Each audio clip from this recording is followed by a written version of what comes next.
অনেকেই লিঙ্কডইনে job apply করি, রোজ কম না হলো 5 থেকে 10টা, কিন্তু একটাও ইন্টারভিউ কল আসে না। আমি জানি এটা কতটা ফ্রাস্ট্রেটিং, বাট প্রবলেমটা হলো আমরা যখন অ্যাপ্লাই করছি আমরা স্মার্ট ওয়েতে অ্যাপ্লাই করছি না। আজকে আমি আপনাদেরকে দেখাবো এক্স্যাক্টলি কি করলে রিক্রুটাররা আপনাকে নোটিস করবে। সো বেসিক্যালি 3টা প্রবলেমের জন্য এই প্রবলেমটা হয়। প্রবলেম 1, সেম সিভি সব জায়গায় ব্যবহার করা, and problem 2, easy apply trap, problem 3, no follow up message. So let's start with the first one. ধরুন আমি আপনি মার্কেটিং এক্সিকিউটিভ জবের জন্য অ্যাপ্লাই করছি। জব ডেসক্রিপশনে হয়তো বা social media management, content writing, content planning, Facebook ads and etcetera. কিন্তু আপনার সিভিতে হয়তো বা শুধু লেখা ছিল good communication skills or accounts manager or HR manager and something like that. তাহলে রিক্রুটাররা কিভাবে বুঝবে আপনি অ্যাকচুয়ালি যে পজিশনের জন্য অ্যাপ্লাই করছেন? তাই চেষ্টা করবেন জব ডেসক্রিপশনে যে কিওয়ার্ডগুলো থাকবে পুরোপুরি ডেসক্রিপশনটা ডিটেলসে পড়ে সেই কিছু কিওয়ার্ডস আপনার সিভিতে অ্যাড করে রাখার জন্য। যদি পজিশনটা হয় মার্কেটিং এক্সিকিউটিভ, লাইক এক্সাম্পল হিসেবে আপনি ডেফিনেটলি সিভিতে রাখার চেষ্টা করবেন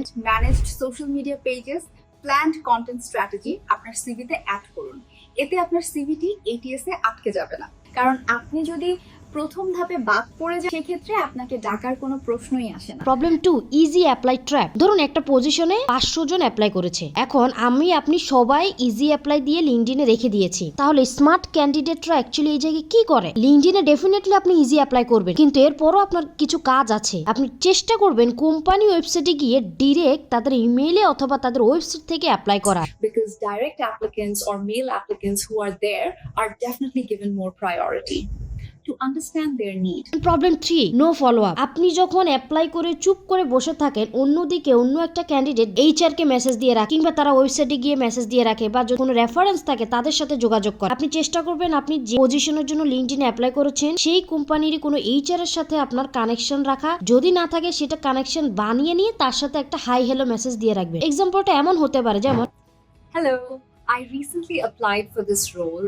and I'm really interested and would love to connect. তাদের কাছে ভিজিবল করে দিবে। And the last one, bonus tips. LinkedIn profile strong না হলে আমি যতই অ্যাপ্লাই করি না কেন কোনো লাভ নাই। আমি অনেক মানুষের কাছে শুনেছি যে লিঙ্কডইনে জব পাওয়া যায় না, কিন্তু আপনি যদি সঠিকভাবে আপনার লিঙ্কডইনটাকে একদম এক্স্যাক্টলি সিভির মতো করে বানিয়ে রাখেন আপনার কল ডেফিনেটলি আসবে। আমি সেটা প্রমাণ। আপনার প্রোফাইলটা কমপ্লিটলি যেন সিভির মতো হয়, আপনার photo, headline, skills, experience and recommendations everything চেষ্টা করবেন ফুলফিল রাখার জন্য, 100% করে রাখার জন্য। আর নতুন আরেকটা নোটিফিকেশন এসেছে লিঙ্কডইনে আপনার লিঙ্কডইনটাকে ভেরিফাইড করার জন্য। আপনার যদি পাসপোর্ট থাকে আপনি সেটা দিয়ে ইজিলি ফোনের এনএফসি দিয়ে আপনি ভেরিফাইড করে নিতে পারবেন, কারণ যাদের আইডিটা ভেরিফাইড তাদের প্রোফাইলটা অনেক বেশি পরিমাণে রিচ হয় রিক্রুটারের কাছে। And the last thing is, job পাওয়াটা অ্যাকচুয়ালি লাক না, এটা একটা স্ট্র্যাটেজি। আপনাকে আপনার মতো করে নিজেকে গুছিয়ে নিতে হবে। আপনার সিভিটা ডেফিনেটলি কাস্টমাইজ করে সব জায়গায় দিবেন এন্ড ডিরেক্ট অ্যাপ্লাই করে বসে থাকবেন না, এইচআর কে ফলো আপ করবেন। এই 3টা জিনিস মেনটেন করলে আশা করছি আপনি লিঙ্কডইন থেকে আগের থেকে মিনিমাম রেসপন্সটুকু পাবেন ইনশাআল্লাহ। আজকের ভিডিওটি যদি আপনার মিনিমাম উপকারে আসবেন সাবস্ক্রাইব করার জন্য, আর আমার Facebook page PDCS personal development and career solution পেজটি ফলো করবেন নিয়মিত আপডেট পাওয়ার জন্য। Thank you so much. দেখা হবে পরবর্তী কোনো ভিডিওতে। আল্লাহ হাফেজ।